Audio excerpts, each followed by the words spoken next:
This is my video on how to glow up as a guy. Glowing up can seem superficial. You're just focused on the physical transformation of someone before and after, but I actually think it runs a lot deeper than that. The will to glow up kind of stems from this idea that you've been ignored by the world. Maybe it's by your friends, maybe it's by the girl you like, but you've been slept on and you want that to change. I've definitely felt this way, and I'm sure if you're watching this, you've felt this way as well. And maybe I felt this way because I felt like I'm not good enough for most of the things in my life. I wasn't good enough for the girl I wanted. I wasn't smart enough or capable enough to achieve the marks that I wanted, or the marks that would satisfy my parents. And it's kind of this self-fulfilling prophecy that if you don't believe that you're good enough, you kind of strangle yourself back to square one before you even give yourself a shot. And it's this sort of self-fulfilling prophecy that kind of makes us believe as we go into adults that we were meant to be a side character. We lose those lofty ambitions that we had as a kid to achieve big things and to be the main character of our own story. Now, I think the ability to glow up is sort of a theoretical spotlight in the movie of your life. I'm here to tell you that there's always a way that you can become the main character of your own story again. It's your life, and no one else deserves that spot as much as you do.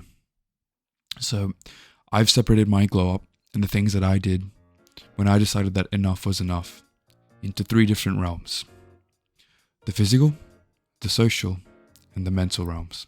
And I'm going to give you all the advice that I can on how to glow up as a guy. Okay, so let's start at arguably one of the most important parts of the glow up, the physical glow up. Obviously, this is probably what you're looking for, and I wanted to go through all the aspects that I sort of changed up in my life to fully glow up from when I was a teenager. So the first part of that would be finding your own hairstyle. So I think hairstyle is really important. Like, a haircut can make or break a person, especially if you're a man. And I think you need to find something that suits the way that you want to look. See, a lot of the advice online is finding out what sort of face shape you have, whether it's round or long. And to be honest, when I saw that stuff for the first time, it really confused me. And it wasn't something that I resonated with. It wasn't something that I was willing to try out even. I just did not watch any more of those videos. And what I did instead is that I went out there and I experimented with my hair. So there was one period in my life where I didn't even get my hair cut for a few months, and I tried growing it out longer. And slowly over time, I realized that it was growing very, very long, and I decided that I was going to grow it out for real this time.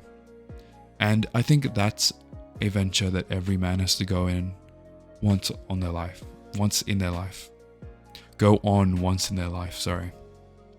Yeah, I think it's important for every person to grow out their hair once in their entire life. So if you haven't done that yet, maybe consider doing it, or not, it's up to you. But I think it can accelerate your progress into finding that hairstyle that suits you the most. See, when I grew out my hair, I figured out that it wasn't for me. Why? Because I have very long and I have very thin hair. So when the light would shine on my head as my hair drooped down, you would see my scalp just there in plain sight through the hair. So you can imagine how that looked. But I figured that long hair wasn't for me. So as soon as I made the decision to cut it, I went to the barbershop and I got it cut. And to be honest, it was a liberating feeling. Being on that journey to find my hairstyle that suited me, the next step of that journey was trying out different shorter haircuts. So I tried getting a taper fade, and the first time I got a taper fade from this one barbershop I used to visit when I was a kid, I loved it. And I've been sticking with that ever since. Can't really see the taper fade now because I have been growing out my hair again. I want to get it slightly longer, but not too long. So kind of long enough where I can rock a mullet and then get a fade on the sides, but you'll see the results of that later. And the second thing is the beard. So I think facial hair is definitely a next level for every man. It also depends on what you do. I'm sure you've seen in some of my other videos where I have a full beard hair. It's all a full was going to say a full head of hair, but that wouldn't really make sense for the beard, hey. I guess it's just I have a full beard growing. But I think a beard looks amazing, especially when you can get it properly faded. Like I used to have it faded from like up here down to here, I think.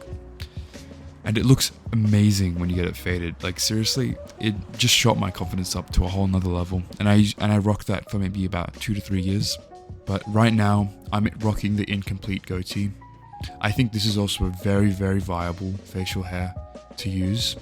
If you can't grow out the full beard, maybe consider rocking the incomplete goatee. You can see here that it's actually already connecting because, you know, the beard's growing back again. It's a very first world kind of problem, but yeah, I think rocking the incomplete goatee or clean shaven or the full beard if you can, because I think patchy beards, they're kind of just not the go, to be honest. I'm sure you've seen people with patchy beards walking around, people that have more neck hair than they do on their face, and it looks atrocious. That is to say though, you will have an awkward growing phase. So when I was in high school, I wasn't exactly allowed to shave. So the reason my beard came in so quickly was because I would have to let my sideburns grow. So they would grow out long, and they would even, I remember the hairs curling back up because they would grow so long. And I was only allowed to trim it down to maybe about 4 millimeters in length. So it would still be there, but it would slowly grow out onto the rest of my face.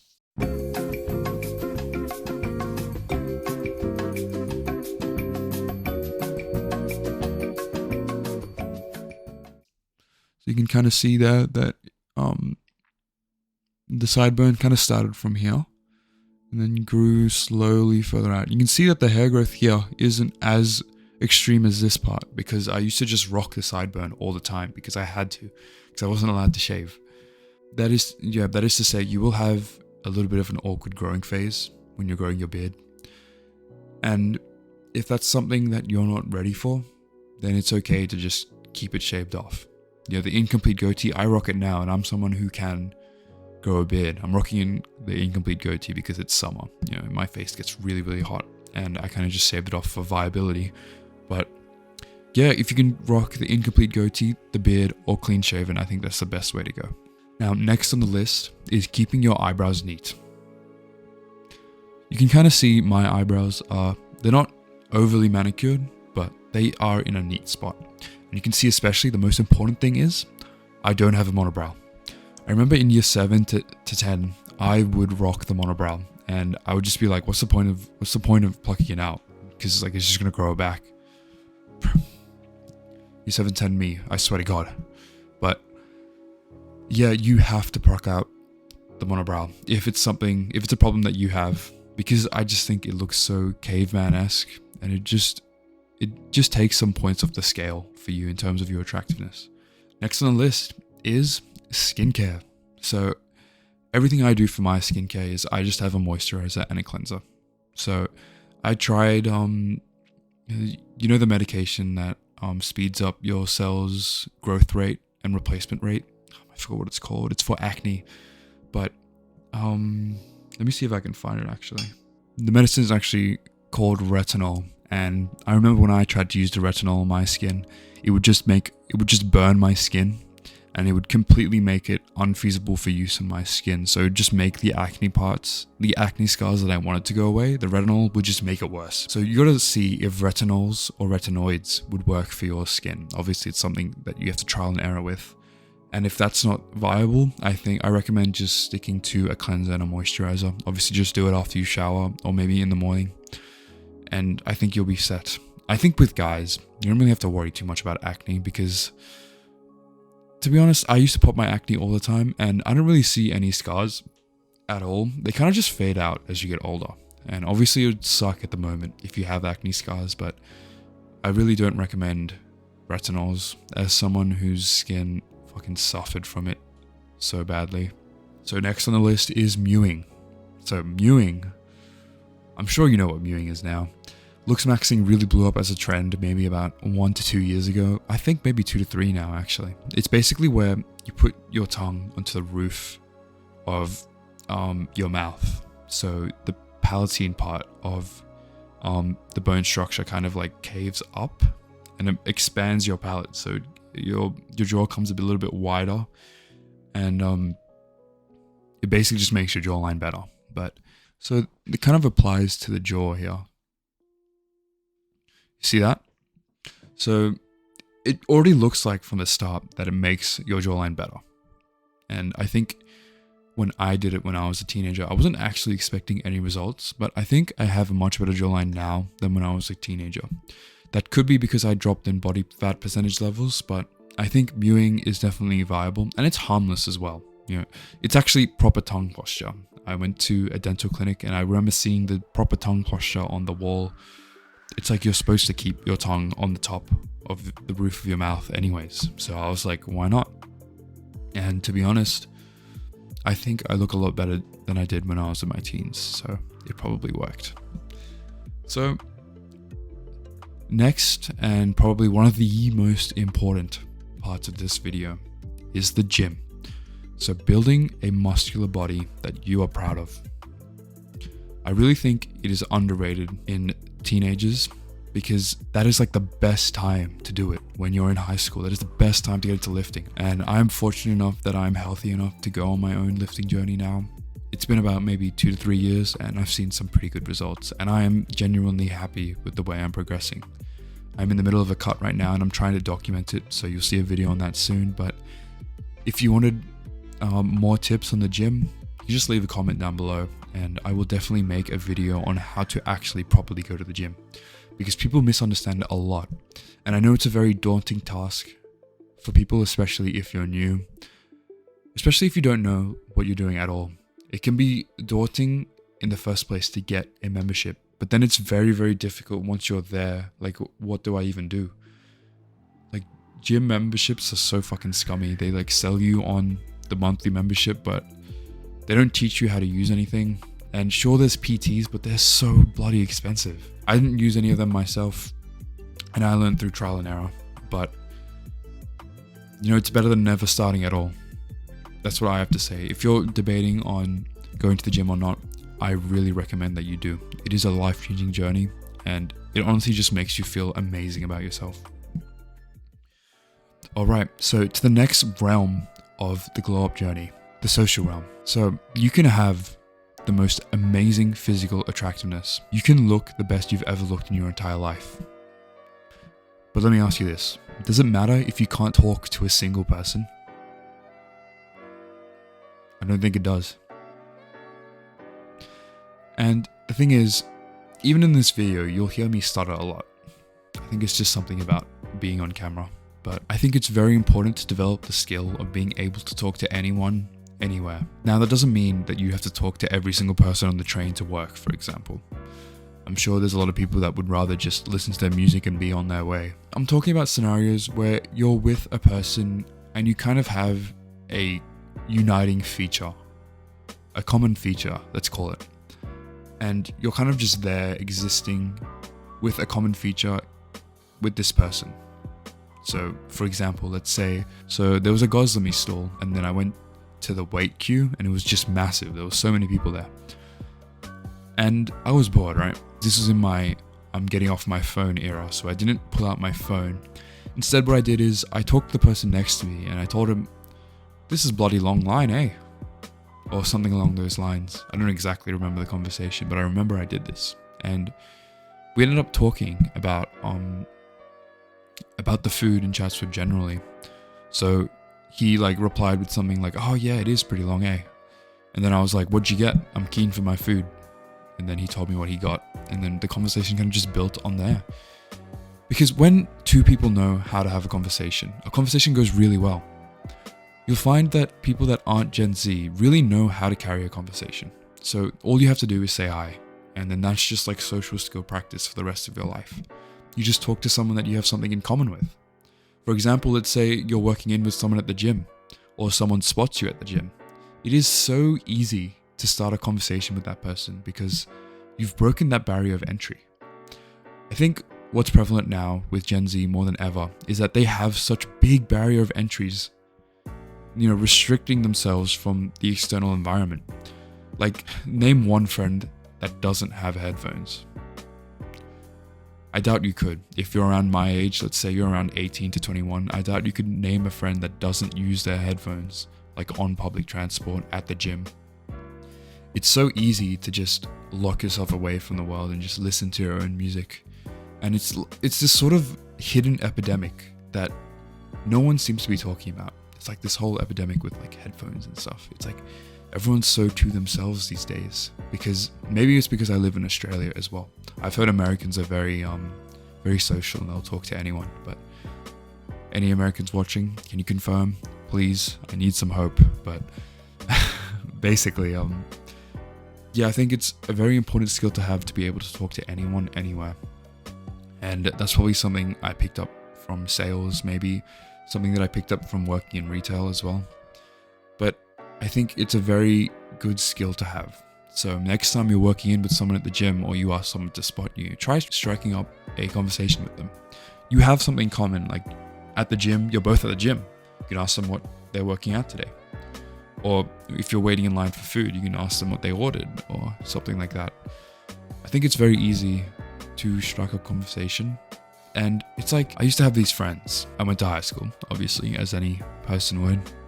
And we would make fun. Okay, we were pretty mean. We would make fun of these group of basically like Discord moderators in our group. We called them the AFKs. I'm so sorry for anyone who's watching this. If you were part of that group, I'm so sorry. Deeply, truly, I'm so sorry. But I had the pleasure of meeting some of them again, actually, after a few years. So it's been about, I think, 4 years since I graduated. 2025 will be my 4th year after graduating. So I managed to run into some of them over the past few years. I think last year I ran into like maybe 3 of them. And all of them, they just glowed up in the social aspect. And it was crazy. It was like, this is a whole new person that I'm talking to. Obviously, they had some physical transformations. Like one of them grew a beard. I was like, whoa, that is crazy. You look like your old self with like a beard on top. And it's just, when you're socially confident from being someone who isn't socially confident, you just give a whole different aura. It's crazy. And that's why I think it's one of the most important skills. Just after seeing the people that I used to, sort of make fun of, just completely transform their life and be able to talk to me face to face and manage a conversation. I just think it's crazy how things have changed from then. So the third realm is the mental realm of the glow up. So you can have the best body, the best face in the world. Maybe you just got like a low taper fade. Maybe you've cleaned up your beard. Maybe you've trimmed the middle of your monobrow. But does that really matter if the voice inside your head isn't with you? So I'll tell you what's going to happen. You're going to have the best physical and social life that you've ever had before. So let's say you can talk to anyone. You look so good that you feel confident with yourself. At least when you look in the mirror.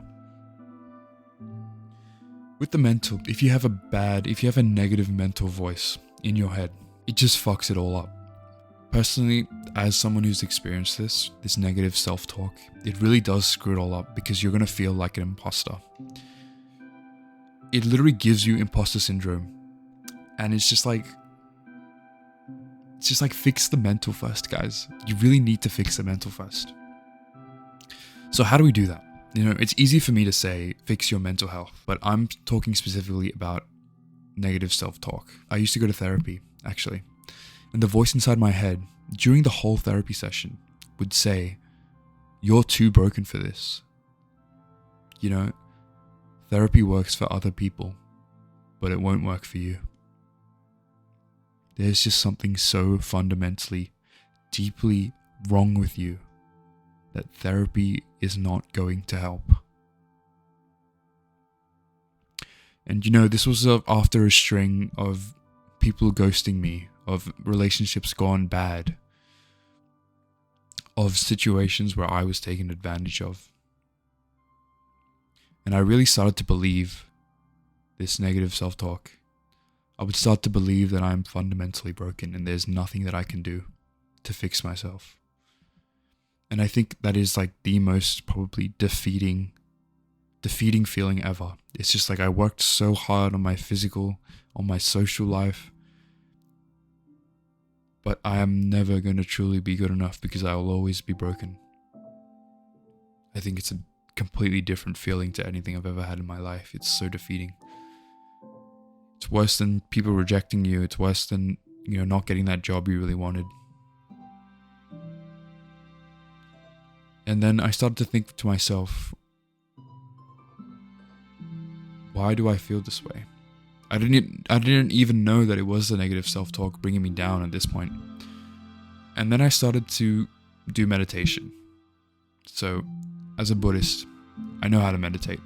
So I would start doing this meditation and start building up the mindfulness skill to kind of notice my thoughts. If you want a more detailed guide on meditation, you can always let me know in the comments. Just be like, make a meditation video, please. But I would be honored to, actually, as a Buddhist. I would love to.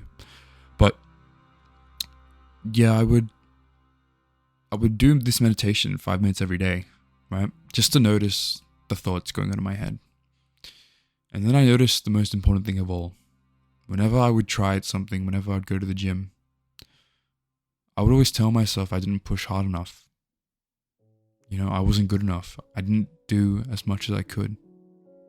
Even when I would hit failure, my mind would be like, you aren't seeing that much progress. You're obviously doing something wrong. It doesn't have to do with the failure. Maybe you're not hitting true failure. Maybe you should go do some negative reps. No matter what I did, my mind wasn't happy. And I realized that. And the only way I got myself out of that hole is I just kept bombarding my mind with positive energy. There was a night where I just decided, fuck it, I'm not going to think like this anymore. So every time I would get a bad thought, I would flush it out with positive thoughts. Like, yeah, that was a really fucking good set. Yeah, you really fucking pushed hard today, bro. Bro, you just ran 3 laps around the fucking oval? That's crazy. I couldn't even do that before.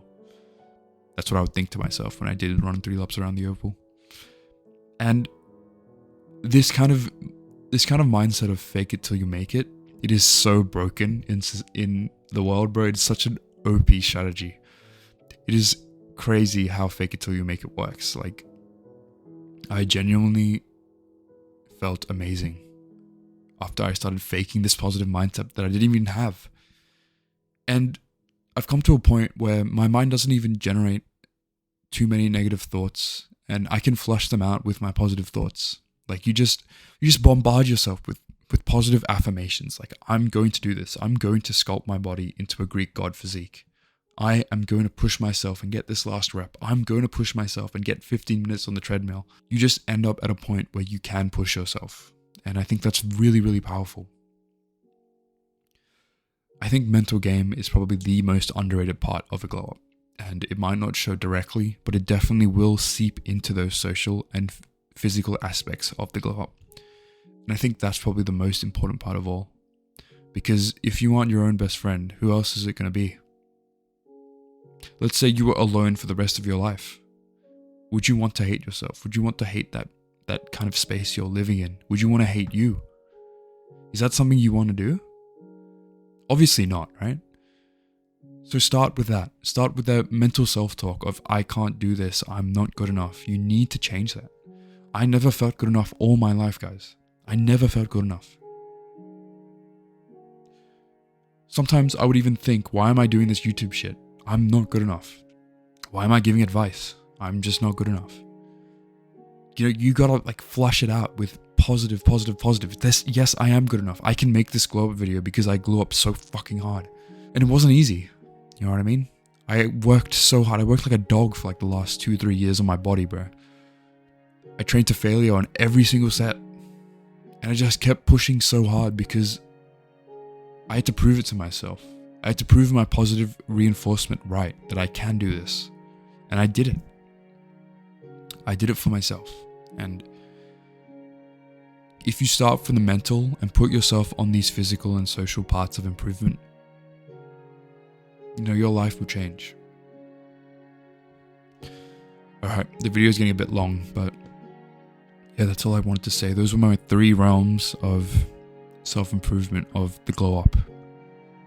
promise you, if you work on those aspects of your life for the next 3 to 6 months, you will see amazing changes, both in your physicality and in the way that you live mentally as well.